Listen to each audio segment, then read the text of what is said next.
Hi there, today I'm going to show you how to put together the Leprechaun box from Simply Crafty SVGs. So I like to start with all the piecing first, as I like to have it all done before I put the box together.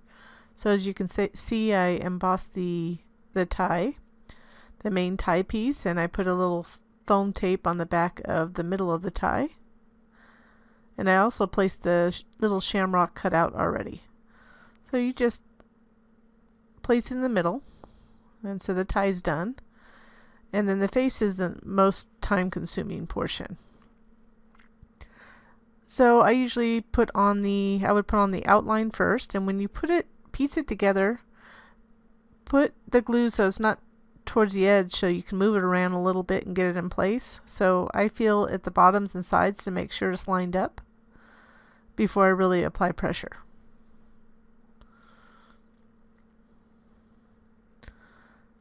Then I'll continue to piece together the hat. So I did ink and chalk some of the edges for the hat before I added this piece on. So this is for dimension. So this is just the hat brim. And again, you want to lift it up, make sure that they're lined up, the pieces lined up with the bottom edge and side edges.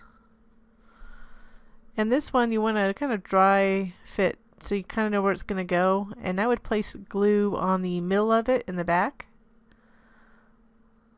So don't do it towards the edges too much so you have a little bit of wiggle room to move it up or down if you place it in the wrong place.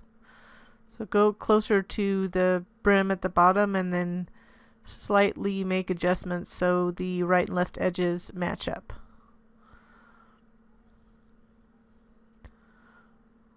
And you can also see I chalked a little cutout at the top for the hat, so you can see that little cutout edge. So you can put this any way you want, but I'm showing you how I put this little buckle. So I used foam tape, Scotch foam tape, and I'm using my little embellishment bowl, which was a freebie, to use it as a mini trash can. So I'll put those aside, and we'll finish the face. So I'm using the Pick Me Up tool. I'm just going to add a little glue to the eye and then place it. So we'll do that for both sides.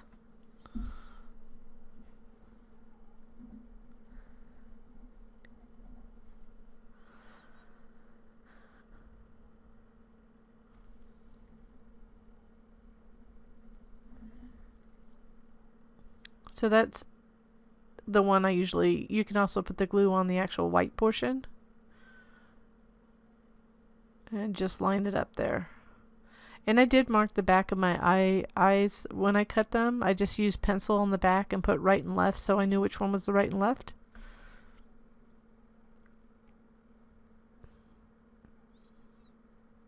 Then we'll go ahead and I'm just making sure that those are lined up. I like to put it on there first to figure out how I want the face to look. So you can change it where you want the eyes lower or nose higher, whatever you want to do, but I don't like to put you in a box of what it needs to look like, because you could also resize the eyes up if you wanted to. So once I have them in place, that gives me an idea where I'm going to glue them down.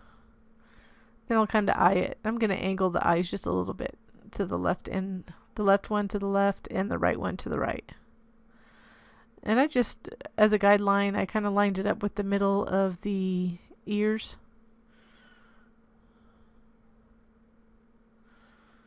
There's no perfection here. It's art.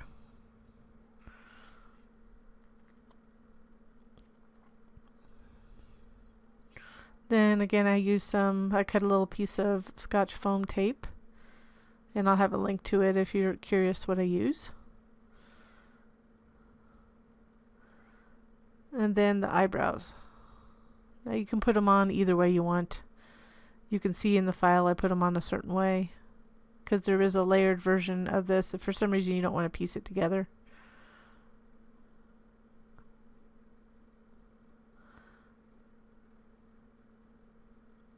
So I'm kind of putting it opposite, but I figured, let me put it, I didn't like it on the right, so I'm going to put it on the left.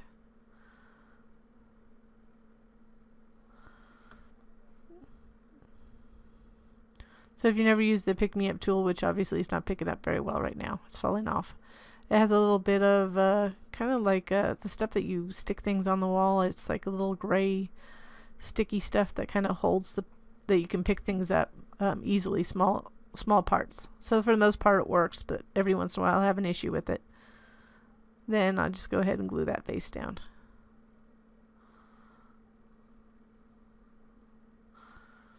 And then we'll go ahead and piece together, put that hat, the finished hat on top, and it should line up with everything there, with the edge. And with everything when I'm doing piecing, I just kind of reach around.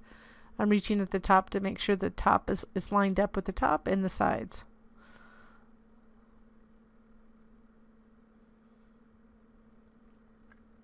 And then we'll go ahead to the box, because that's what we'll add these two pieces to. So the box is fairly simple. I did use a digital paper for this. So we're going to go ahead and put the panels on first before we put the box together, because everything's easier putting it on a flat surface.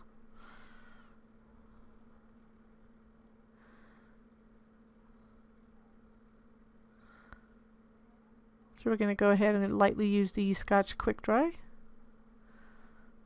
Just make sure you center it. Should just be an edge around the entire side. A little glue leakage there. And do the same on the other side. And once we have these on, we will not put the leprechaun on quite yet, because we want to be able to apply a little pressure while we're gluing this together. So I'm just folding on the score lines. Just make sure they're good and scored, depending on the machine you use. Mine are lightly solid cuts, so it's a solid cut across using an eclipse. You could do that with Silhouette too, or use the score tool with Cricut. So I'm going to go ahead and add glue to this little side tab here, and then line up the other edge to the tab fold. Just make sure it's good and lined up. I was having a hard time lining this up today.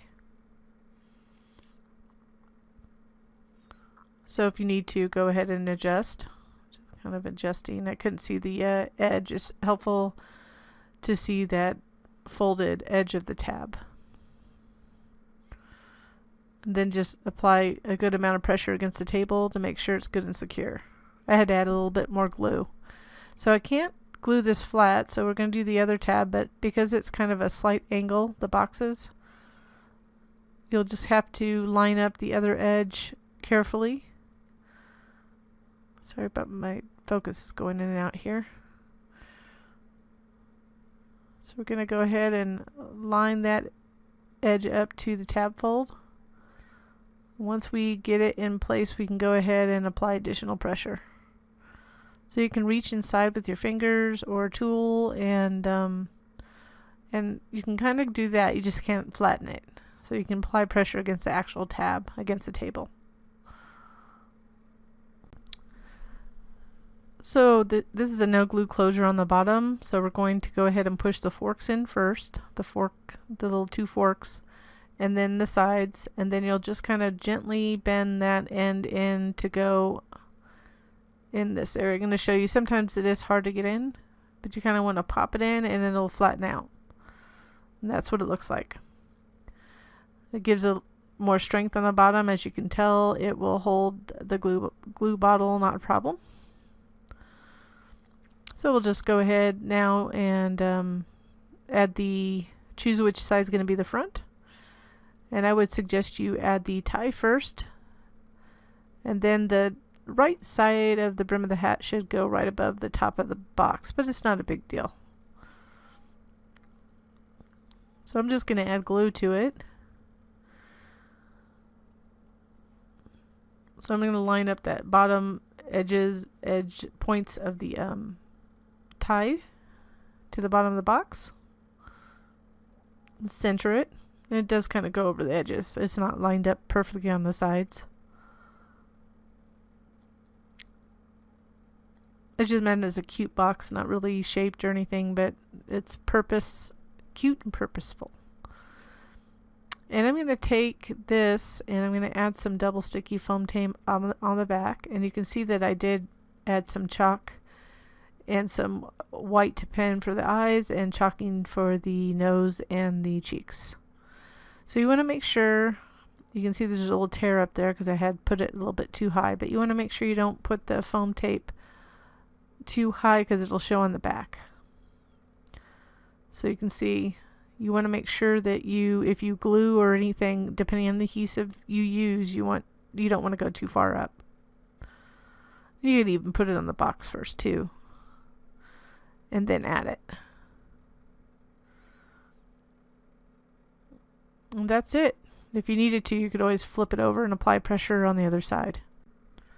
So here's the finished product, just a cute little St. Patrick's Day box, and I'll put a link to this pen if you're curious, the white pen I used, in the notes below.